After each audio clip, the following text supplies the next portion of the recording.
Welcome to Inside the Firm, a podcast dedicated to small business owners and hosted by entrepreneurs, Alex Gore and Lance Cayko. Each week, they take you on their journey of how to start, run, and grow a business by bringing you inside their architecture and real estate development firm. Get a behind-the-scenes tour of how these business leaders manage their clients and foster company culture while creating new and innovative projects. And now your hosts, Alex Gore and Lance Cayko. Welcome to another episode of Inside the Firm. We have a great show for you today. We're going to talk about what guides our future, which is the economy, right? We're in America. It could be more terrible. We could be in North Korea. And basically, as the country goes, you go. So let's investigate it. The title of this show is No, Yes, No. Okay. Great title. We will see how it goes. Before we get into that, since we are in America, you do have a lot of freedom to control your own destiny. And how you do that is you make more responsibility for yourself, because with more responsibility comes more reward. Learn how to model responsibly at RevitRocketship.com. Go to Revit Rocket Ship. Learn the way to mimic the way you model to match construction, which means you and your staff knows what you're doing more. More responsibility equals more reward. RevitRocketship.com. ARCAT's Spec Wizard has a new look. Did you know that, Al? Spec Wizard is a patented tool that simplifies your specification process, create accurate, customized specs in minutes and save time, reduce errors, and ensure consistency with every project. This powerful free tool has a fresh design that you can see for yourself at arcat.com. That's ARCAT.com. Just click on the Spec Wizard icon and you're off to the races. Al, we're off to the races. What do we got here? I've got something pulled up on the screen. I think, am I going in the right order? You are. Look at me. U.S. pending home sales fall more than expected in June. Mm-hmm. So, do you believe in what goes down must come up too? Or what goes up must... I mean, there has to be. If you believe in the law of polarity, right? Yes. Bitcoin's below 414K today. Just saying. To a certain extent. Because, honestly, countries, empires, segments can fall. Mm. Like Kodiak went down. Kodak, yeah. Kodak isn't coming. I mean, I'm sure it's still a company and doing whatever. But the cameras where it just prints out the picture aren't what it was in the 90s and the 80s and all that. Yeah. So the National Association of Realtors said on Wednesday, pending home sales based on signed contracts fell 0.8% last month. I was listening to a YouTube, and they talked about how all home builders, they're doing something that's enticing people to sell, but it could lead to basically people being underwater. So what they'll do is they'll keep the prices the same. So people have saying like the home prices haven't gone down, but for new home construction, they'll buy points and they'll bring your points really down so that your mortgage is lower. What's been happening though is those homeowners have realized that that's not enticing them enough. Mm-hmm. So now they're lowering prices. So just think, Lance, you bought a house for $550 and you got it at 4% because they bought down your points. Yep. Right? If it's true that there was a bubble and the home prices are actually going down just because they need to be, all of a sudden, a couple months later, I buy a house for $475. And even if my points are a little bit different, maybe I'm at 4.2 point or maybe at the same, right? And then 8 months later, someone buys it for $450, right? You want to sell your house. Something you have to move. You have to move to Florida. You and DeSantos are going to go fishing. Wow. And he's retired. You guys are best friends. Besties. So you're going to move. You bought your house for what? $550? $550. They're selling new houses for $480. Ah. $475, Yeah. right? So I want that new house for $480. Yeah. Yeah. Exactly. Yeah. So that's kind of the no, but it could also be the yes.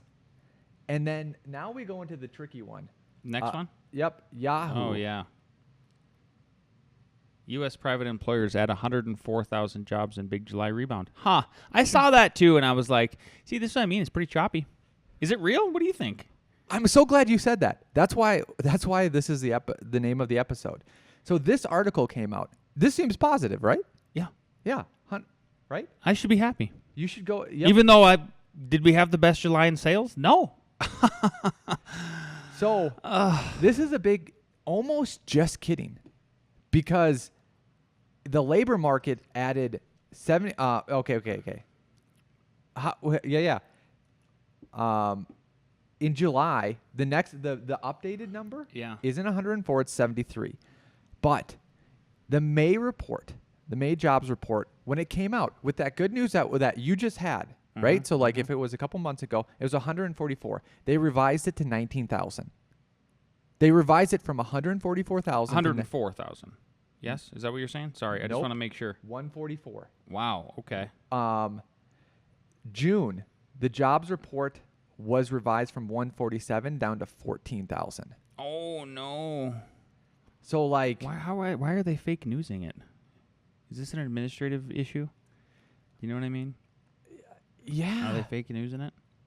Yeah. Private payrolls rebound after 2 years. We got a chart up here. Private payrolls rebound after first decline in 2 years. So, but this is... It's just, we're just kind of all hanging on, man. Pretty edgy. Yep. And are you on... What? You're on the article that is U.S. labor market adds $73,000. Now I am. 73 in July. Oh, okay. So sorry. the first one, when it came out, was 104. Yeah. Now it's at 73, and this one is letting you know of those other numbers that less than the 104. May and June okay. reports see larger than normal downward revisions. Yep.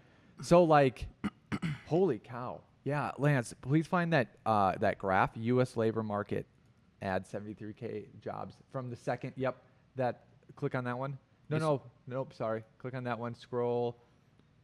Right there. Do you see the numbers now? Do you see those low dips? Yep. Like in looks like May and June. Yep, 14K instead of the 100. Like this is huge. That's a big miscalculation. So July is probably not real, or is that what we're kind of getting at here? It could also be not real. Yeah, I think it's probably not. It could also. I think it's probably not, man. I mean, I haven't heard. I am not seeing help wanted signs all over the place. Are you? And I think actually one of the biggest indicators of the economy that's sort of anecdotal but is true is like entry. If you see help wanted for like entry level stuff, so Taco Bell, King Soopers, your grocery store. Yeah. I'm not seeing that. I'm not seeing every single one of these like when the economy was hot. Yep. And say just post-COVID, like 2022, it was pretty hot still. 2021, it felt pretty good coming out of there. Everybody still had a lot of cash. Well, look at 25 onward. Like, look at 25 backwards. Yeah. And look at 25 onward. Yeah. Yeah, not good. Yep. So let's go to the next one. So seeing that dip of the last 3 months. Yep. Right? It's been a summer slump. That's just how it feels. Like I would describe the summer of 2025 as a summer slump. People it's like the second hangover. I feel like we're in the second hangover of printing all the money from COVID and the sugar rush. Yes. And we have these golden handcuffs and all the problems and all of that. You got to be real creative right now to keep things going at a steady pace. I'm telling you. Yep. Ultra creative, you got to be on top of it. You got to hustle. I think you got to hustle like you maybe haven't hustled in the 3, 4, 5 years. I am hustling. Al is hustling. We are hustling. We're trying to hit every freaking cylinder. The only one that's not hitting right now is social media in terms of the outwardness. But, man, website, we are doing all we can on that one. I'm revamping the Google business listings. We redid our commercial into a short for the Google business listings. Al and I are doing like traditional networking like crazy every week. There's like 2 or 3 lunches that we're having with people. Tough. Yep. So go to the next one, which is all that information. Powell stresses no decision made in September cut as Fed hold rates steady. And someone said, I was talking to someone, I can't remember, but like if you know history, you shouldn't be surprised that the Fed doesn't move until like something breaks. Yeah. You know, and I'm not saying that like, okay, Fed, is that really how you want to operate? Imagine this is like if you didn't brake until you hit something, like in a car, like you can't see the curb. Like you can see the curb, right? Or you're parking and you can see the car and part. Like, just don't hit it. Like it's right there. But no, the Fed decides to wait. Is that how you want to operate, Fed? It kind of seems so. It seems like, I mean, that's why it's always you start putting on the tinfoil hat and you go like, well, you guys kind of seem like you play to this gamed system of making the rich richer. And I mean ultra rich. I don't mean like, you know, people with businesses, small businesses. I'm talking about like the BlackRocks of the world. Oh. That level of elite rich. And like timing their ability to seemingly time the market every single time and hold all this cash, and then everything falls apart, and then they sweep in and they buy up all the freaking property and then crush in the end, and it's just everything keeps getting more expensive, all that stuff. Yeah. Here's what I think. Here, I'm going to leave you guys with a positive note, though. And I have one more article after this. Oh, okay. Yep. The positive note, I think, is that I'm a big believer in about 2 weeks down here, everybody goes back to school in Colorado. The universities, high schools, middle schools, all that. And people took their vacations so seriously this year. Mm-hmm. I spread mine out. Al took a very serious vacation. Like, we have had just a rolling vacation, people to off here. Right? Ross is going next week. He'll tap out. Good for him. Everybody deserves it. We have clients that are like, we just signed. We had to Zoom with them. We're doing this wine bar in town, and then we had to like somehow get them on a Zoom while they were getting on a boat in France. Like, trying to get they want to move, but it's just like, man, they're real serious about everybody's just on vacation. 3 weeks in Europe, type of stuff. One of the developers we work with, 3 weeks in Europe. Like, this is unheard of for him. So I think there's a lot of pent up wanting to do stuff. And I think people are going to figure out how to get it done in September and October. And so I think you really got to be on your A game in September and October, at least in our region, the Rocky Mountain region, with sales, pounding the pavement, making calls, honing in on where the prices are at, what you can get for design fees and all that good stuff. I think you got to be on it. So you can continue to plow through this lull. And then there have been a lot of nods from Powell and these other folks in 2026. Like, I think we're going to finally get those lowered rates. I think we're going to move a little bit, and we're going to start moving ahead. And there's going to be even more of these prices sort of baked in that everybody's able to contend with. So keep your head up. I think mid-August to the end of October, we're going to see things pick up. I think they have to. There's so many people wanting to do stuff. I actually can't wait till it gets cold, because that's always a pretty good indicator for us. Yeah. People put their thinking brains on. Their thinking brains on. They're sitting in their house. They have time to think. Yep. Yeah.